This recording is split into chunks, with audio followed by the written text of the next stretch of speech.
Well, I think an immediate problem is the refugee problem, which is overwhelming Europe, and there I think there has to be a major effort, a major international effort, not just for your region, but for the world as a whole, to settle the war in the region, because it's the war which is producing the pressures for migration. And so I think probably that's the number one issue right now. It's producing a number of problems which are undercutting the efforts of these countries to establish themselves and to find solutions to other problems. And it's not only doing that, but it's undercutting the ability of Europe to work together, which we have thought for years was something which was required in the region. Well, here again, I think the central problem is there's a very violent war going on nearby. And unless we can help the factors there to find some solution to that war, well, no one has found a solution so far. But probably the defeat of ISIS in some fashion is an essential element. And that's going to take some determination. So far we haven't seen that determination. And there will have to be some effort in the region to stabilize the region so that people will be prepared to stay there and live there. Well, among all of these players, there is not yet any agreement on the factors in the crisis. You know, what should be the situation in Syria, for example. There is no agreement on that.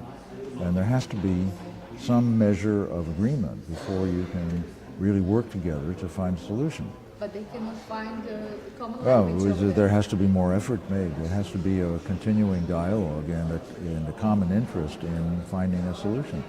The problems are now overwhelming many of the surrounding countries that are trying to deal with the crisis of the refugees. The country itself, Syria, is devastated, not to mention Iraq. Both countries are now devastated.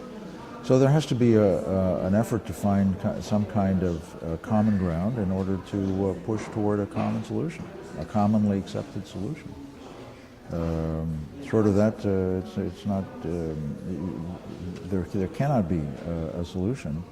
Well, the Europeans have for some years looked to Washington to provide some kind of guidance on this, but the fact is that Washington is unable to resolve this situation, and it is not in a position to dictate to the Europeans what should happen.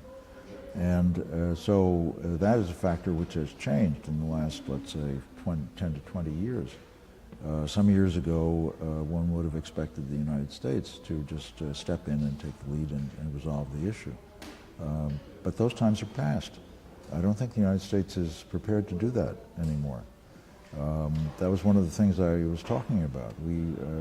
There is a factor in the United States which has set in, which is a reluctance, a general reluctance to go into wars.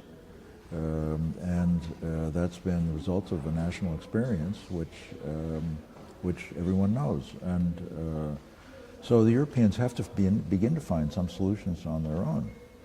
The area of Syria is a special area which has, where there are different cultures at work, there are different elements at work, which are not well understood in the West. And that's an area which requires some kind of special attention in order to find some common ground so that we at least all agree on what needs to be done. So far that hasn't happened, and I think major players like Russia have to enter into a meaningful dialogue, and there have to be compromises made so that there is at least a common understanding of the challenge and what may be a way to face this challenge. So far we haven't had that kind of common ground. Certainly, they're doing things that we would not do. But when that happens, you have to draw them into a dialogue and find common ground.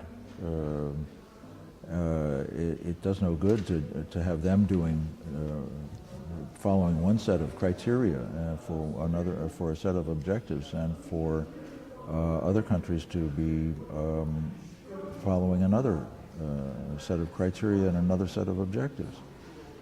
When you have a situation like that, there's no alternative to negotiation and finding some kind of common ground. NATO was formed for a very specific circumstance, which was what resulted from the Second World War, or what we know as the Cold War, and it was designed to face the threat that we understood during that very long period, which was the threat of a possible Soviet invasion of Western Europe. That's what NATO was created for.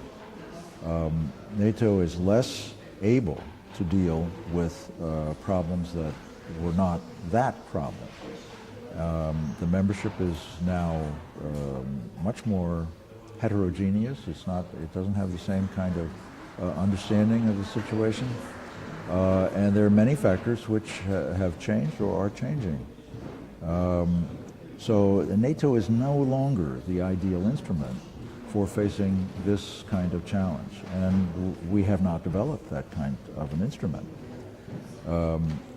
My own feeling is that Russia has to be brought into the picture. It is a neighboring state. It has its own military and diplomatic capacities, which are important ones in that particular region. It's much closer to this region than we are in the United States, for example. So without Russia, or with even worse, with Russia on a different path, it's very difficult to see how a solution can be found. And so I think a major effort must be made to find common ground with the Russians, as difficult as that may be, so that we can at least work in the same direction. Well, we are here talking among intellectuals. Most of us are either professors or retired diplomats of one kind or another. So we can have a dialogue among ourselves, and that's what's going on here. But it's not the same thing. Of course, we're not running any country. And the only dialogue that can lead to common policies is a dialogue among the people who are running their countries, who are responsible for the policies. Yes, Putin and his government have to be engaged in a direct dialogue. There's no alternative. It's not necessarily an easy task. It's not going to lead to a solution, tomorrow. But Russia is a major player in the region, and so some kind of dialogue has to be established with them in order to find some common ground. How else would we do it?